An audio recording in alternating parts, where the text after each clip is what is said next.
On a des référents fraude, que ce soit sur la partie gestion ou sinistre. On va piloter tout ça, donc on va les aider à mettre en place des actions. On a des comités tous les trimestres pour suivre les indicateurs de fraude, toutes les économies réalisées grâce à la détection sur les sinistres, qu'on détecte des montants quand même parfois très importants qu'on ne va pas régler. Ça, c'est un vrai gage de confiance pour les partenaires assureurs qui nous délèguent la gestion de sinistres.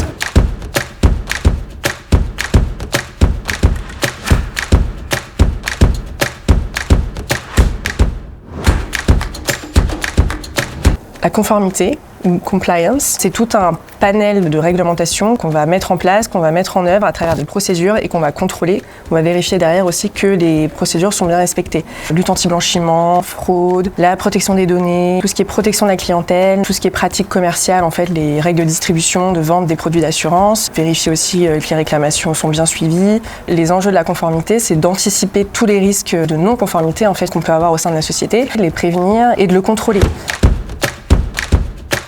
Un risque de conformité, c'est quoi? En fait, c'est des risques de sanctions qu'on peut avoir, des risques de sanctions des autorités. D'ailleurs, il peut y avoir une atteinte à la réputation, une atteinte à l'image, une perte financière, puisque ça peut être des sanctions pécuniaires. Donc les risques de conformité, c'est les risques de sanctions par rapport à toutes ces normes réglementaires qu'on doit respecter en tant que courtier en assurance. AssureOne peut être contrôlé par différentes autorités de contrôle, par la CNIL, par la CPR, par la DGCCRF, puisqu'on est une profession dans les assurances qui est extrêmement réglementée.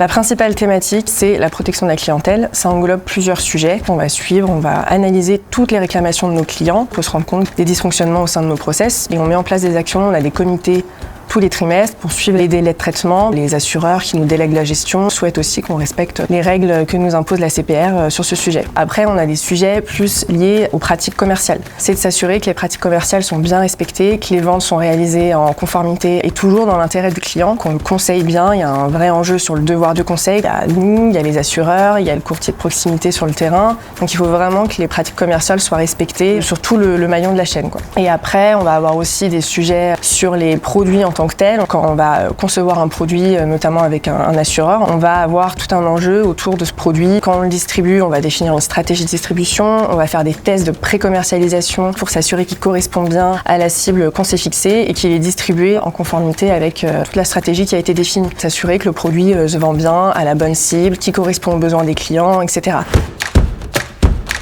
Il faut toujours être en alerte, on a un vrai travail de veille quotidienne sur les nouveautés, sur les recommandations qu'il peut y avoir de la part de nos autorités de contrôle, sur les nouvelles réglementations. On travaille aussi avec le service juridique qui suit toutes les nouvelles réglementations qui peuvent tomber. Et la difficulté derrière, c'est souvent qu'il faut beaucoup de réactivité, donc il faut pouvoir mettre en œuvre rapidement toutes ces nouvelles réglementations, parfois dans des délais contraints, des contraintes aussi opérationnelles qu'on peut avoir au quotidien. C'est de pouvoir concilier l'urgence, la mise en œuvre des nouvelles réglementations et les contraintes business de l'entreprise, pouvoir concilier les deux. Mais finalement, c'est ça qui est intéressant aussi, justement, c'est que la conformité, souvent, c'est un peu vu comme une contrainte parce que c'est lourd, il y a beaucoup de réglementations à respecter.